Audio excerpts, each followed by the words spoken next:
Vi ricordate quel periodo che ha sconvolto l'umanità?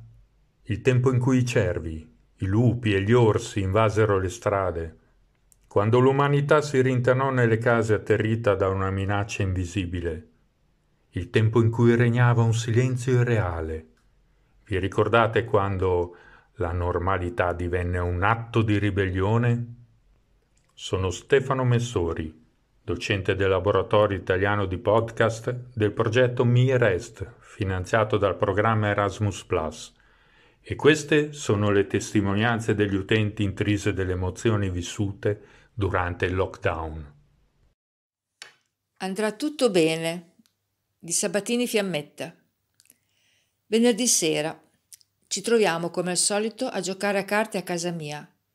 Maria porta le patatine, Luisa il vino. Io improvviso un improbabile aperitivo.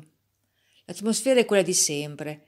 Ci sediamo intorno a un tavolo e giocando ci raccontiamo, ci ascoltiamo.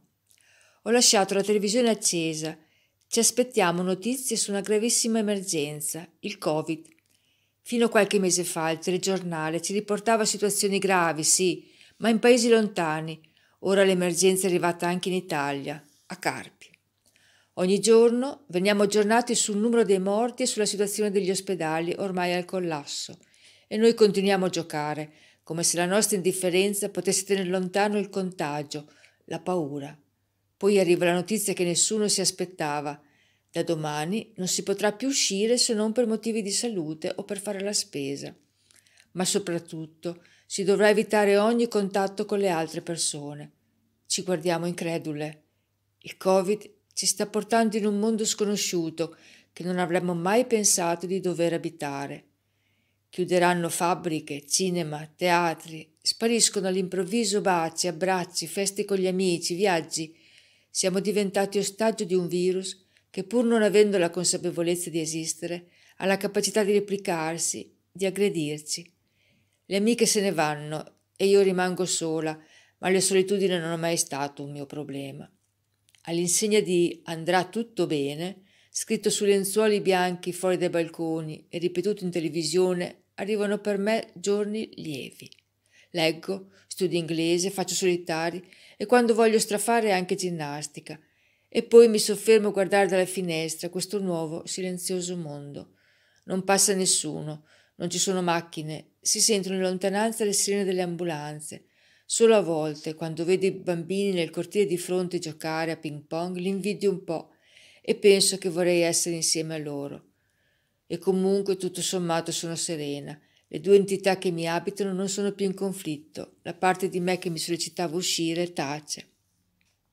Dopo circa 20 giorni, al telegiornale annunciano che dal lunedì successivo sarà possibile uscire, naturalmente con la mascherina e rispettando il distanziamento. Vorrei poter dire che era la notizia che aspettavo, ma non è andata così. Io non voglio uscire. Non è la paura del contagio che mi frena. C'è un'altra cosa che non voglio ammettere nemmeno a me stessa, ma che sono consapevole di pensare. L'idea, non verificabile, che là fuori non ci sia niente di interessante, niente di più di quello che ho in casa mia. Nel periodo dell'isolamento il contagio si è ben radicato in quella parte di me che fatica a mettersi in gioco e facilmente si richiude in se stessa, ma per fortuna l'altra, che finora era stata zitta, incomincia a farsi sentire. Da troppo tempo i suoi bisogni erano stati accantonati e la curiosità di cui si nutre è limitata. Per alcuni giorni rimango intrappolata in una matassa emotiva che risolvo con un'azione di rottura. Mi metto la mascherina ed esco. In un primo momento mi guardo intorno, spaesata. Dal terrazzo di casa mia non mi ero accorta di quanto la primavera avesse già colorato siepi e aiuole. E poi ci sono le persone. Ecco cos'era quella sensazione di incompiutezza che nonostante tutto sentivo. Mi mancava di incontrare lo sguardo di chi mi stava intorno, mi mancava il piacere, il calore, la sorpresa della presenza dell'altro. Nella mia solitudine ben arroccata c'era una falla. Avevo creduto di bastare a me stessa, ma non era così. Mi sento bene, meglio di prima. Le mie due parti contrapposte sono in equilibrio e ora ho la consapevolezza che nonostante il conflitto io sono colei che le contiene, io sono ognuna di loro. Andrò a fare un giro in bicicletta.